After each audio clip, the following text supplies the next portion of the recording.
기도하시겠습니다. 아버지 하나님 감사합니다.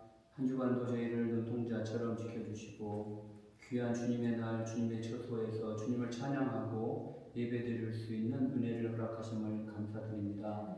이 시간 우리 아버지 되신 주님을 만나고 체험하고 만지고 호흡하며 느끼는 귀한 시간 예배 시간 되도록 성령 하나님 이 시간 충만하게 임재하여 주시옵소서. 예수님의 이름으로 간절히 기도드립니다. 오 신실하신 주님 하나님과 동행하는 실망시킨 적 없으시고 언제나 공평과 은혜로 나를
찾으신 줄로 알고 제가 봉독해 드리겠습니다. 레아가 야곱에게 낳은 딸 디나가 그 땅의 딸들을 보러 나갔더니 히위 족속 중 하몰의 아들 그 땅의 주장 세겜이 그를 보고 끌어들여 강간하여 욕되게 하고 그 마음이 깊이 야곱의 딸 디나에게 연연하며 그 소녀를 사랑하여 그의 마음을 말로 위로하고 그의 아버지 하몰에게 청하여 이르되 이 소녀를 내 아내로 얻게 하여 주소서 하였더라. 아멘. 우리가 성경 전체를 통해서 자기 딸이 강간당하는 사건이 2번 나옵니다. 2번 나오는데 하나는 첫 번째는 다윗의 딸 다말이 이복 오빠 암논에게 강간당하는 사건이고, 그리고 2번째 사건이 바로 오늘 야곱의 딸 디나가 세겜에게 강간당하는 그런 사건입니다. 여러분, 이렇게 딸의 강간까지 경험할 정도로 참 힘든 삶을 산 야곱은 자기의 고백처럼 그 인생 자체가 험악한 인생을 살았던 사람입니다. 여러분 잘 아시다시피 야곱이라는 그 이름 자체가 바로 속이는 자요, 속이는 자, 사기꾼이라는 뜻입니다.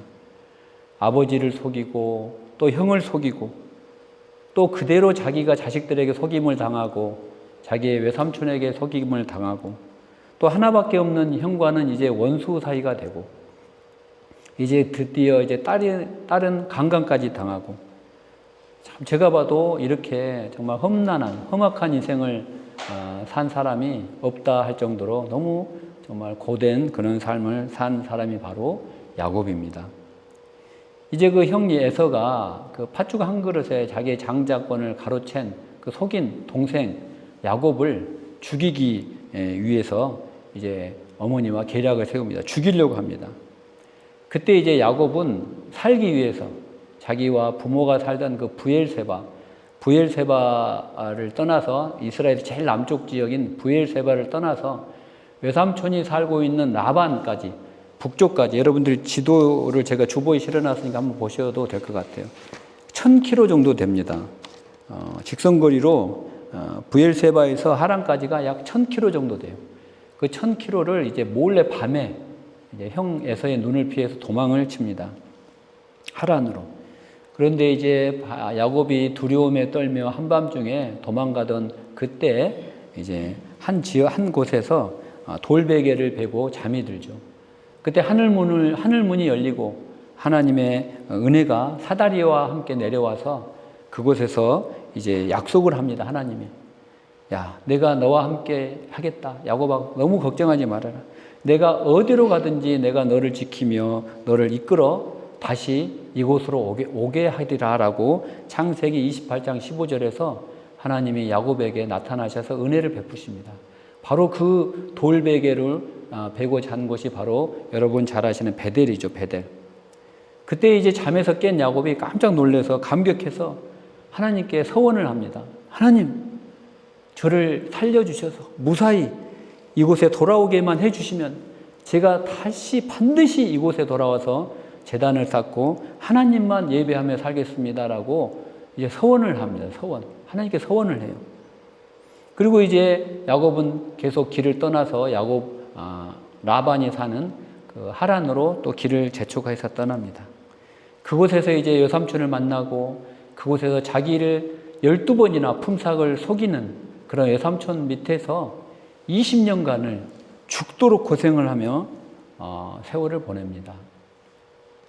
그러나 하나님은 그에게 약속한 대로 복을 주셔서 그로 하여금 4명의 아내를 얻게 하고 또 자녀들을 많이 주셨고 또 가축은 때를 이루어서 엄청난 거부가 되게 해주셨습니다.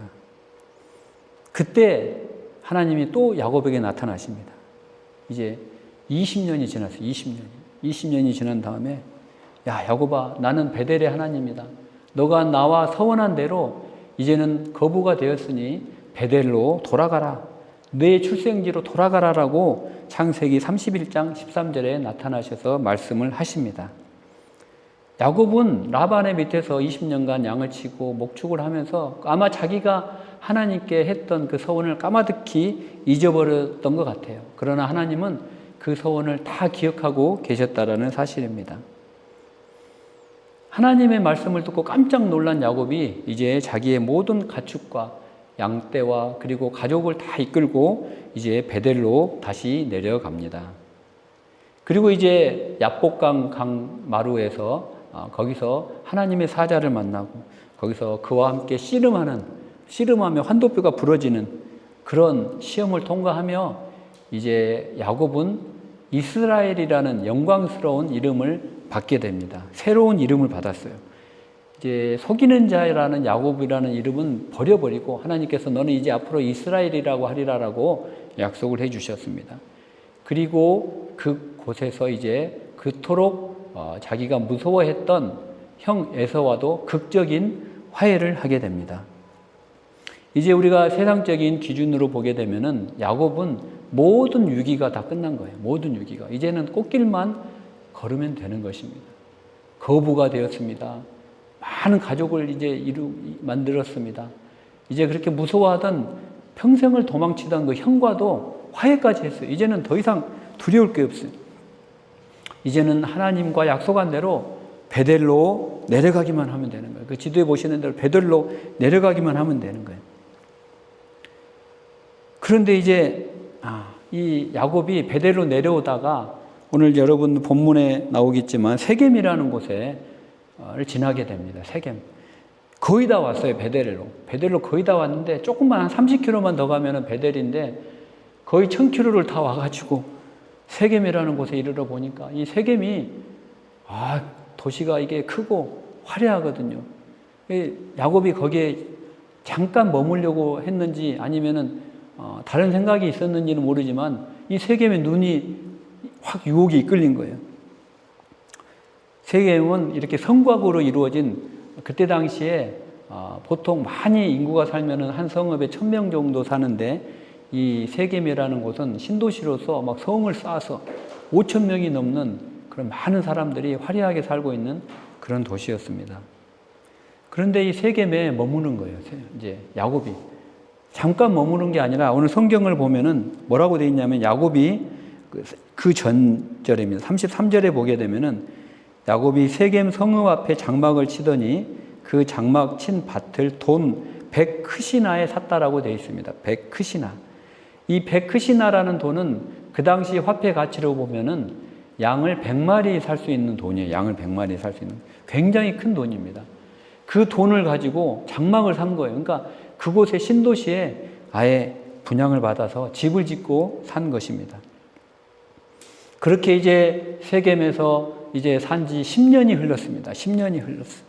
그 10년 동안 야곱은 화려한 이 세겜의 문화에 젖어서 하나님을 까마득히 잊고 살았습니다. 그들의 자녀들 역시 마찬가지로 세겜의 그 활락적인 문화, 화려하고 정말 유혹이 많은 그 도시에 푹 젖어서 고스란히 노출되어 자라났습니다. 그리고 이제 오늘 본문이 시작되는 거예요. 오늘 본문 34절 1절은 이렇게 이야기합니다. 어느 날 레아가 야곱에게 낳은 딸 디나가 그 땅에 딸들을 보러 나갔더니 라고 되어 있어요. 디나가 나가긴 나갔는데 왜 나갔냐면은 그 땅에 딸들을 보기 위해서 나갔다고 성경은 기록하고 있습니다. 화려한 세겜의 성읍의 여인들은 어떤 옷을 입고 있는지, 어떤 장신구를 차고 있는지, 또 어떤 유행을 따르고 있는지 그게 궁금한 거예요. 그래서 호기심을 가지고 호기심에 못 이겨서 그걸 보러 나갔다는 거예요. 요즘 말로 하면은 좀 이해되기 쉽게 말하면 10년 동안 친구들하고 얼마나 수다를 많이 떨었겠어요. 이 세계 문화에 대해서. 야, 우리 클럽 한번 가보자. 이태원의 클럽에 가면은 그쪽에 있는 젊은이들은 어떻게 노는지 우리가 그게 궁금한 거예요. 디나가. 그래서 친구들과 함께 이 클럽을 간 거예요. 보러 나간 거예요. 이 세상을 보러 나간 거예요. 그 땅의 딸들을 보러 나간 거예요. 우리도 마찬가지라는 거예요. 우리도 아침에 일어나서 우리가 하루 종일 뭘 보느냐에 따라서 우리의 영적인 상태가 결정이 된다라는 사실입니다. 그런데 결국 그 딸들을 보러 나간 디나를 이제 세겜이라는 족장이 보고 이제 결국은 디나를 끌고 가서 강간을 하게 됩니다. 강간을 하게 돼요. 그런데 이제 야곱의 반응이 참 이해가 되지 않아요. 야곱은 자기 딸이 강간을 당했는데도 불구하고 침묵하고 있어요. 5절에 보면은 자기 아들들이 들에서 목축함으로 그들이 돌아오기까지 잠잠했다라는 거예요. 그 가축이 만약에 지금 빨리 데려가 버리면은 풀도 못 듣고 이제 살도 못 찌고 이제 경제적으로 손해를 볼 수 있기 때문에 딸이 강간을 당했는데도 불구하고 목축을 하는 그 아들들이 돌아올 때까지 조용히 기다렸다라는 거예요. 돈을 벌기 위해서. 근데 이 세겜의 족장들이 오히려 화해의 제안을 합니다. 야, 이제 이왕지사 이렇게 일이 벌어져 버린 것, 우리 서로 사돈을 맺읍시다.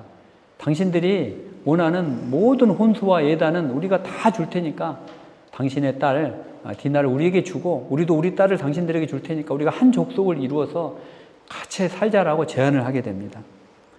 근데 그때 이제 이 야곱의 아들들이 속임수를 또 쓰는 거예요.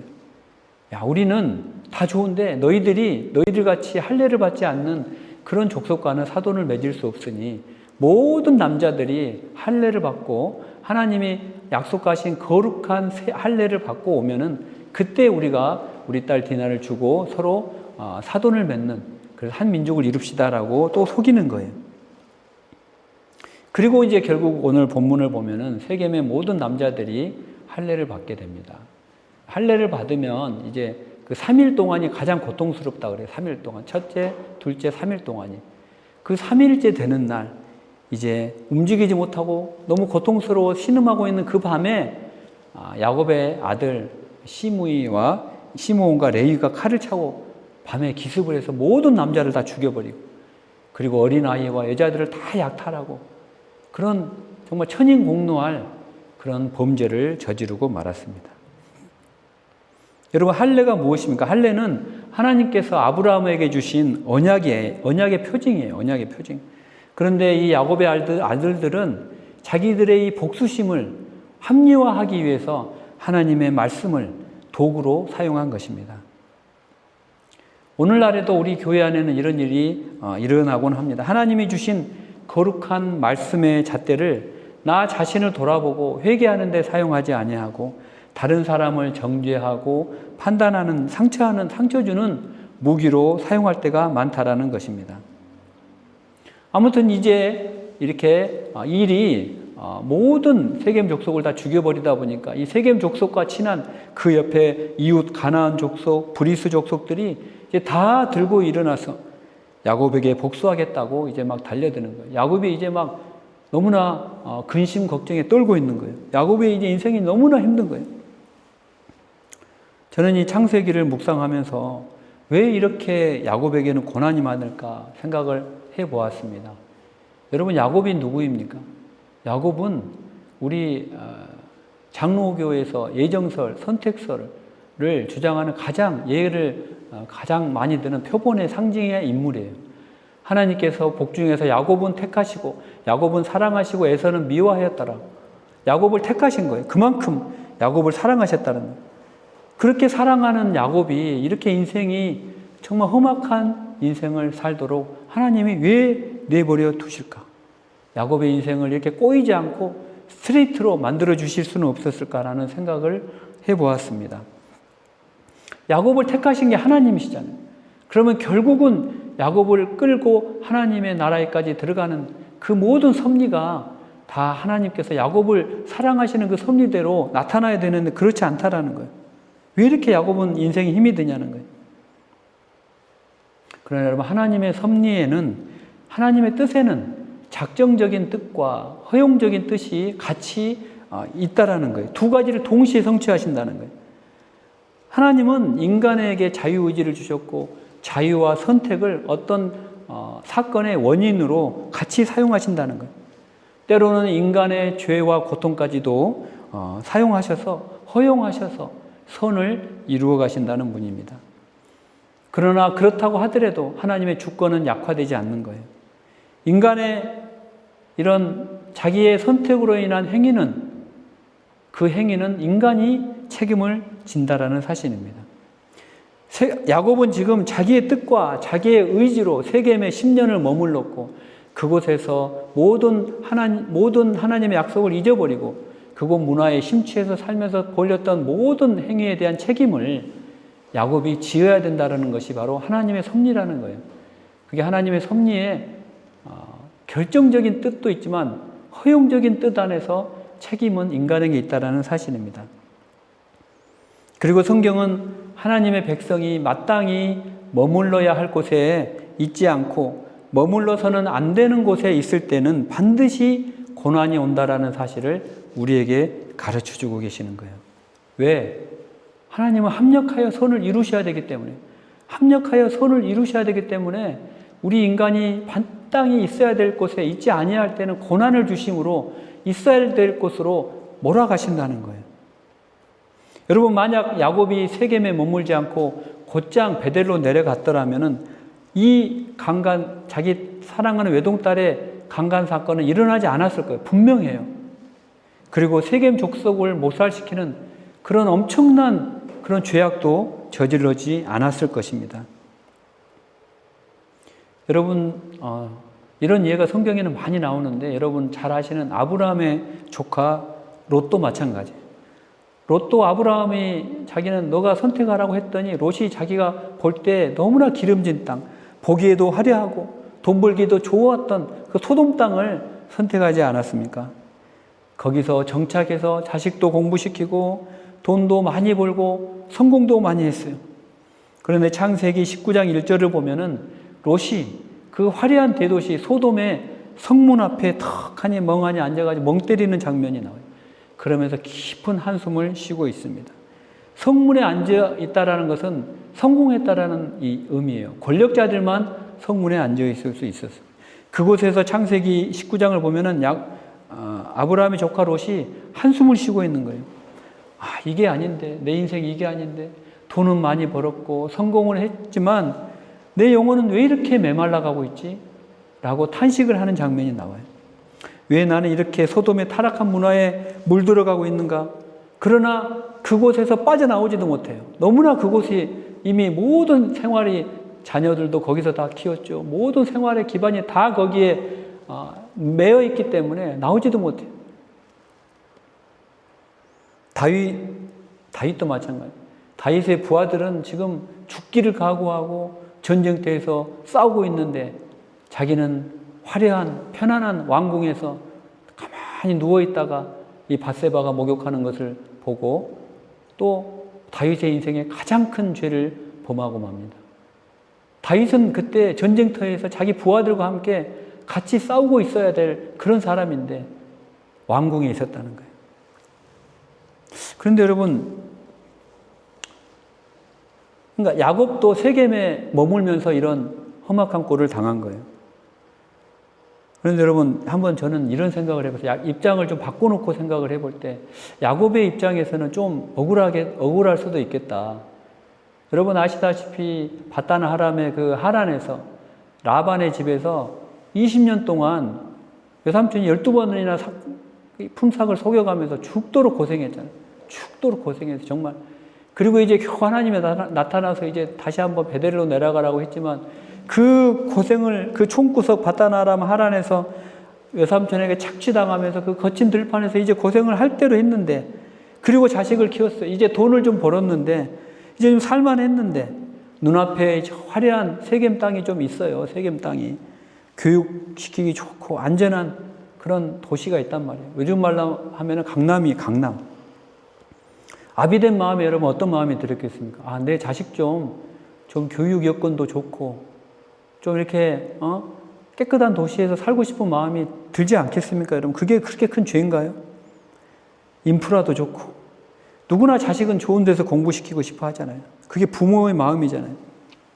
하나님도요, 자기가 사랑하는 야곱이 그렇게 하란에서 고생을 했으면 이제 세겜에서 한 1, 2년은 좀 누리면서 베델로 내려가도 되는데 하나님은 그게 아니라는 거예요.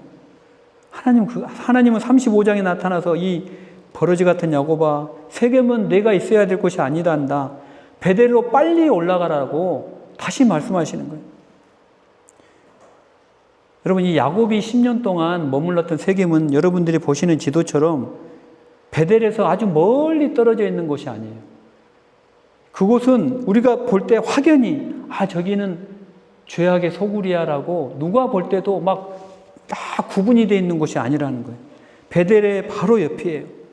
이 세겜이라는 곳은 이 세상과 하나님 사이에 경계 같은 곳이라는, 경계 같은 곳. 야곱도 이제 거의 다 베델에 왔어요. 이제 세겜에서 조금만 있다가 가야지. 그게 허물이 되겠어. 하나님도 이해하시겠지라고 세겜에 머물렀을 거예요.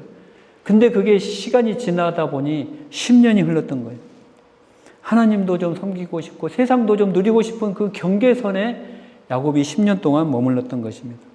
그러나 오늘 본문은 그 경계조차도 결코 안전하지 않다라는 것을 우리들에게 말씀하고 있다는 사실입니다. 여러분, 사탄은 야, 저 사람 죽여, 살인해, 저 사람 너 원수잖아, 죽여버려. 야, 저 여자 간음해, 아니면 사기쳐. 이렇게 여러분 막 표신하는 죄로 유혹하지 않는다는 거예요. 사탄은. 사단이 쓰는 무기는 남들이 다 걸어가는 세상의 당연함입니다. 당연함. 많은 사람들이 당연히 걸어가는 그 넓은 길로 걸어가라는 거예요. 티가 안 난다는 거예요. 세겜도 마찬가지예요. 야곱에게 야 야곱, 사단이 아마 이야기했을 거예요. 이제 다 왔어. 베델 저기 여기서 잠깐만 좀 쉬었다 가도 돼. 여기서 이제 그동안 너 고생했잖아. 많이 했잖아. 이제 자식들도 조금 이제 좀 여유도 좀 가지고 숨만 좀 돌리고 가자라고 이야기했을 거예요. 그런데 여러분, 그게 그렇게 되지 않는다는. 1년이 2년 되고 2년이 3년 되고 10년이라는 세월이 흘러버린 거예요. 그 사이에 야곱의 영혼은 완전히 메말라 버렸다는 거예요. 야곱. 그런데 여러분, 놀라운 은혜는 하나님이 이때 또 야곱에게 또 나타나셨다는 거예요. 야곱은 이제 하나님을 부를 염치조차 없는 거예요. 그렇지 않겠습니까, 여러분? 야곱에게 지금 하나님 몇 번 나타나셨어요. 회개할 기력조차 없이 이제 세겜의 그 자기 집 구석에서 이제 또 한탄을 하고 있는 거예요. 그때 야곱에게 하나님이 30년 만에 다시 나타나셔서 이제 우리가 오늘 읽었던 34장 다음 35장 1절에 그 유명한 말씀, 하나님이 야곱에게 이르시되 일어나 베델로 올라가라 라는 말씀을 주시는 거예요. 베델로 올라가라는 거예요. 참, 제가 만약 하나님이라면 야곱 정말 얄미울 것 같아요. 그렇게 사랑해주고 그렇게 많이 나타나셔서 약속을 해주었는데 나를 믿지 못하고 배신하고 이렇게 내 골치를 썩이는 그 야곱, 좀 고생 좀 해라, 고생 좀 몇 년 하도록 내버려 둘 것 같은데 그렇지 않고 하나님은 또 나타나신 거예요. 야곱아, 이제 그만하고 베델로 올라가라는 거예요. 이게 여러분 은혜이고 복음이라는 사실입니다. 이래서 야곱 같은 우리에게도 희망이 있다라는 사실입니다.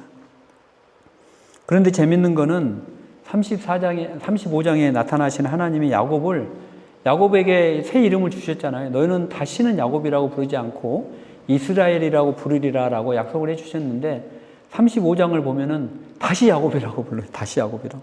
다시 옛날 이름을 부르시는 거예요. 은혜를 잊어버리고 세겜 땅에 주저앉아 10년 동안 타락해 있는 그 야곱을 향해서 하나님이 그 옛 치욕스러운 그 사기꾼이라는 이름 야곱아라고 부르시는 거예요. 야곱아. 이 사기꾼 야곱아, 이 은혜를 배신한 야곱아, 이렇게 부르시는 거예요. 이것은 마치 예수님을 3번 부인한 베드로에게 예수님께서 부활하여 갈릴리 바다에 나타나셔서 고기 잡고 있던 베드로에게 요한의 아들 시몬아라고 3번 호칭하신 거랑 마찬가지예요.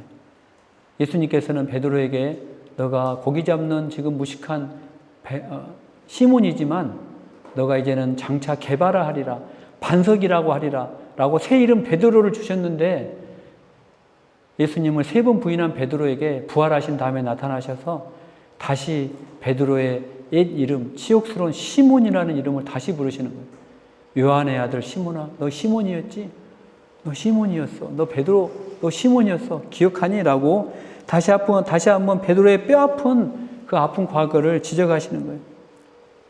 무식한 시몬아. 옛날 이름을 부르면서 너가 지금 얼마나 깊은 죄 가운데 거하고 있는지를 다시 한번 우리에게 깨닫게 하시는 그런 하나님의 아픈 사랑이라는 거예요. 저와 여러분도 마찬가지라는 사실입니다. 하나님은 저와 여러분에게 지금 같은 말씀을 하고 계시는 것 같아요. 저와 여러분이 마땅히 있어야 할 곳, 그곳에 있지 아니할 때 하나님은 저와 여러분의 옛 부끄러운 이름을 부르신다는 사실입니다. 너는 목사라고 부르지만은 여전히 이 세상 세겜에서 돈 계산하고 있는 야곱 같은 그런 속이는 자, 야곱 아니냐라고 말씀하시는 거예요. 내가 장로고 권사라고 불리지만은 너 삶에 위기만 닥치면은 너의 신앙 다 버리고 도망치는, 너가 그냥 너의 지혜와 너의 힘으로 한번 헤쳐나가 보려고 하는 그런 시몬 같은 자가 아니냐라고 우리에게 말씀하신다는 거예요. 그렇게 오늘 35장에서 하나님은 야곱에게 다시 나타나셔서 야 야곱아, 지금이라도 늦지 않았어. 빨리 베델로 올라가. 베델로 올라가. 이렇게 말씀하시는 거예요. 여러분, 야곱이 눈물로 금식할 때 하나님이 나타나신 게 아니에요. 야곱이 베델로, 그래 내가 잘못했구나, 베델로 내가 다시 올라가야지라고 짐을 쌀 때 하나님이 나타나신 게 아닙니다. 은혜를 배신하고 아직도 죄 가운데 풍덩 빠져서 어찌할 바를 모르고 가슴을 치고 있을 때 하나님이 나타나신 거예요. 사랑하는 야곱아, 지금이라도 빨리 올라가라. 이 처참한 실패의 현장에 하나님이 먼저 찾아오신 거예요. 여러분, 지도를 보면 좀 웃긴 게 뭐냐면은 베델은 세겜보다 낮은 남쪽이에요. 베델은. 그런데 성경은 베델로 올라가라라고 이야기를 하고 있어요. 올라가라고. 위도상으로는 베델이 세겜보다 낮지만 지형학적으로 보면은 베델은 해발 850m로 세겜보다 높은 곳입니다. 세겜은 평평하고 살기가 좋은 평지 골짜기지만 베델은 가파르고 척박한 바위 땅이라는 바위산입니다. 하나님께서는 이 세상의 평지 같은 세겜의 바닥을 걷어차고 너가 올라올 때 힘이 들지만 숨이 턱끝까지 올라올지라도 그러나 하나님의 임재가 머무는 거룩한 그런 영적인 산, 그런 베델로 올라오라고 말씀하고 계신다는 거예요. 이렇게 성경은 우리에게 하나님께서 사랑하는 자들을 부르실 때 늘 쓰시는 독특한 표현이 바로 올라오라라는 표현이 있어요. 올라오라. 아무개야 올라오라라는, 올라오라는.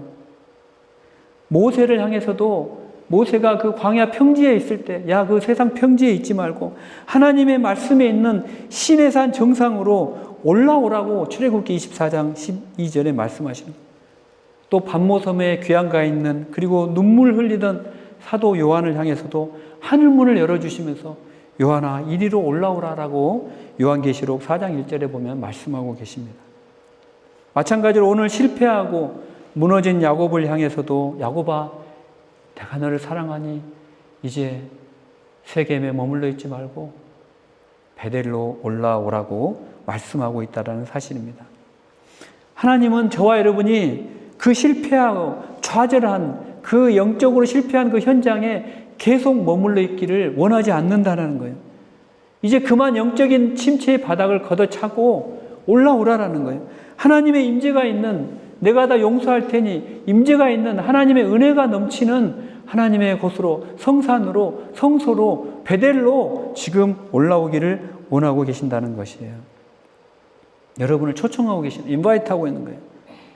내 사랑하는 아들아, 딸아, 내 은혜의 산으로 올라오라. 지금 너 영적인 상태가 너무나 메말라 있다면 그거 내려놓고 내 은혜의 산으로 올라오라는 거예요. 그런데 여러분, 현대를 사는 저와 여러분에게는 세겜이나 베델 같은 그런 구분이 명확하지가 않아요. 저와 여러분이 이 땅에 사는데 어디가 세겜이고 어디가 베델이겠습니까, 여러분? 다 우리가 직장에서 직장 생활하고 가정에서 자녀들 키우고 또 여러분이 속한 공동체에서 치열하게 살아나가잖아요. 그곳에서 어디가 세겜이고 어디가 베델이냐는 거예요. 여러분이 일주일 내내 교회에 머문다고 해서 그곳이 안전지대 베델이 아니라는 거예요. 철야 예배를 드리고 월화수목금토일까지 계속 나는 교회에만 살 거야. 그게 베델입니까? 그렇지 않다라는 사실입니다. 여러분, 야곱도요, 세겜에서 그냥 맨날 술만 마시고 그냥 뭐 유흥업소만 다닌 게 아니에요. 성경을 보면은 야곱도 세겜에서 예배를 드렸어요. 창세기 33장 20절을 보면은 야곱은 세겜에 정착하자마자 가장 먼저 자기 나름대로는 제단을 쌓고 하나님께 예배를 드렸어요. 그리고 그 제단 이름을 엘로헤 이스라엘이라고 불렀어요. 즉 하나님, 이스라엘의 하나님이라고 거룩한 하나님이라고 엄청나게 세련된 이름을 붙여놓고 날마다 하나님께 예배를 드렸어요. 그 세겜이라는 땅에서. 요즘 말로 하면은 이 강남 한복판에 교회를 개척해서 최고급 인테리어로 그곳에서 하나님을 날마다 예배를 드리고 찬양하고 그랬어요. 그렇지만 하나님은 그 예배를 받지 않으셨어요. 세겜에서 드리는 그 예배를 받지 않으셨다는 거예요. 왜냐하면은 그 세겜에서 드렸던 그 제단의 밑에는 야곱이 숨겨놓은 게 있었거든요. 바단 하람에 그 하란에서 자기가 죽을 고생을 해서 고생해서 벌었던 돈으로 샀던 가나안의 이방 신상들, 그리고 드라빔이라든지 온갖 이방의 그 우상들, 그 모형들을 다 숨겨놨어요. 성경 창세기 35장 2절에 보면 그걸 버리지 않고 나는 세상에 있는 것들 그대로 취하면서 나는 세겜에 있지만 내 몸은 세겜에 있지만 나는 하나님께 예배를 드리니까 하나님 용서해 주실 거야 라고 하나님께 딜을 했던 거예요. 종교적인 퍼포먼스를 했던 거예요. 껍데기뿐인 예배를 드렸던 거예요. 하나님이 가라고 하신 사명의 자리인 베델로는 가기 싫고, 그렇다고 이 세겜에 또 마냥 세겜에서 마냥 머물러서 놀자니 그것도 좀 찝찝하고 하다 보니까 예배는 또 드린 거예요. 예배는 대충 제단 하나 만들어 놓고 하나님께 퉁칩시다라고 딜을 한 거예요. 그러나 하나님께서는 그 예배를 결코 받지 않으셨다라는 것이에요. 여러분, 하나님이 진짜 원하시는 베델은 이런 장소 개념이 아니라 하나님과의 관계라는 거예요. 하나님과의 관계. 하나님과의 관계. 여러분에게 베델은 어디냐는 거예요. 여러분에게 베델은 여러분과의 하나님과의 관계가 바로 베델이라는 거예요. 하나님과의 관계. 내가 내 생각과 내 종교적인 열심이 있는데 그것들이 하나님의 말씀 앞에서 사정없이 깨어지는 나의 그 감추고 싶은 나만이 알고 있는 죄, 하나님과 나만이 알고 있는 죄, 아무도 들키지 않는 그 죄, 내가 하나님께 드리지 못한 나만의 그 영역, 내가 하나님께 다 드리지만 내 요것만큼은 하나님 이해하시죠? 요건 내가 관리할게요. 세겜에서 드렸던 그 야곱의 그 장막 밑에 숨겨놨던 그 드라빔, 우상들, 요거 비싼 거, 요거는 하나님, 요건 내가 좀 가지고 있을게요. 그러나 여러분, 하나님이 원하시는 이 진짜 베델은 그것까지를 다 버리는, 그것까지가 다 깨어지는 자리가 바로 베델이라는 거예요. 날마다 내 죄를 회개하고, 하나님, 나는 하나님이 아니면, 주님의 은혜가 아니면 나는 사기꾼 야곱이고 나는 시몬입니다라고 날마다 고백하며 나가는, 눈물로 고백하는 그 임재의 자리가 바로 진짜 베델이라는 사실입니다. 이 시간 주님은 저와 여러분에게 사랑하는 내 아들아, 사랑하는 내 딸아, 베델로 올라가자라고 지금 말씀하고 계십니다. 나와 만나자라는 거예요. 우리가 서로 변론하자. 아까 제가 기도했지만 너희 죄가 주홍 같을지라도 눈과 같이 휘어질 것이요 진홍같이 붉을지라도 양털같이 되리라. 내게 오라라는 거예요. 여러분, 그 길은 결코 쉽지 않은 길이에요. 아까 제가 말씀드렸다시피 베델로 올라가는 길은 가파른 오르막길입니다. 내 자아를 깨트려야 되고 내가 숨겨놓은 내만의 우상을 파묻은 우상을 꺼내서 버려야 되는 그런 곳이 바로 베델이라는 거예요. 그러나 여러분 기억하시기 바랍니다. 그 길은 생명의 길이요, 영광의 길이요, 승리의 길임을 기억하시기 바랍니다.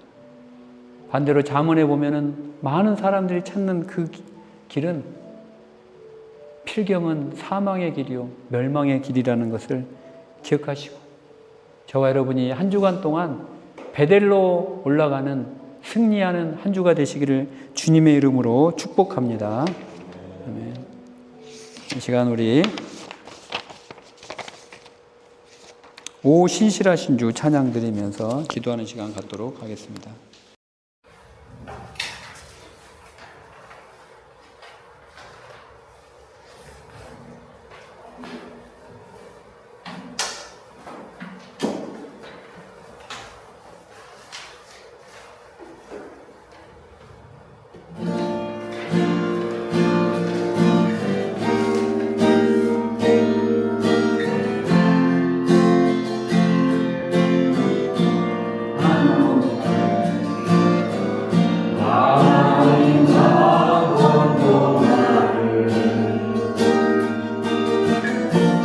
흠없이 긴 주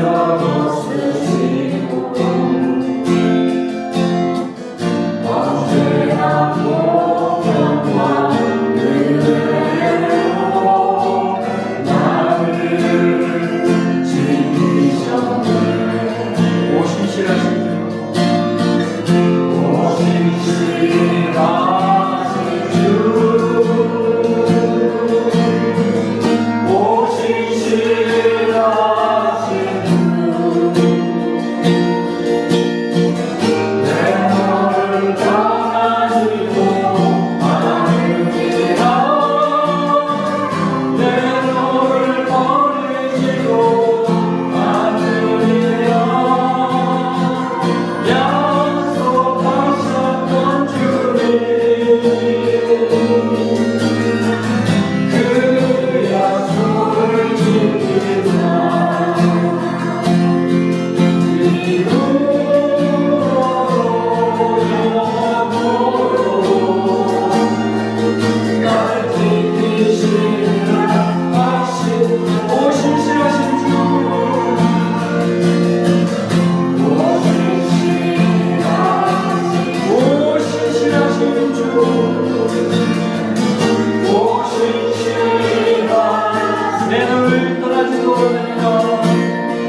사랑하는 내 딸아, 사랑하는 내 아들아,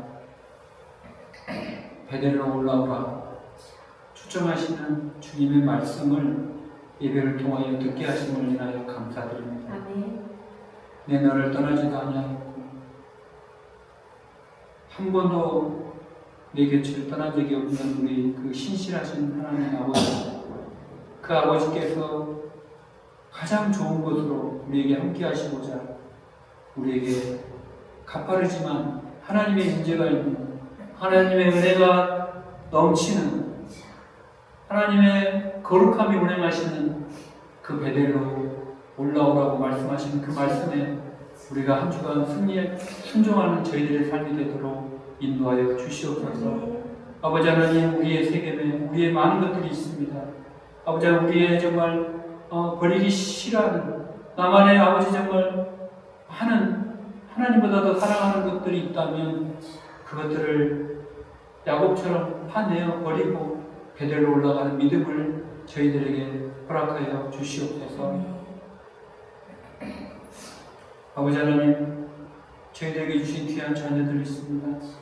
아버지 하나님, 그들의 삶들을 주님이 우리보다 더 잘하시니 우리 부모가 우리 자식들을 돌아보고 키우는 것보다 우리 아버지 하나님이 더 그들을 잘하시고 우리 아버지 하나님이 그들을 더 좋은 곳으로 인도하고 계시는 그 아버지의 사실을 우리가 믿게 도와주시고 우리의 자녀의 모든 앞길까지 주님 앞에 올려드리는 믿음의 길을 걸어가는 저희들이 되도록 인도하여 주시옵소서. 자식은 부모에게 주신 기업이라고 하셨사오니 아버지 하나님, 우리가 그 기업을 잘 키우고 하나님 말씀으로 양육할 때에 아버지 하나님, 선한 것으로, 하늘에 신령한 것으로, 또 아버지 땅에 기름진 것으로 그들에게 축복하여 주시옵소서. 그들이 그것들로 인하여 하나님께 영광을 돌리며 또 하나님의 나라를 확장하는 도구로 사용되어질 수 있도록 축복하여 주시옵소서.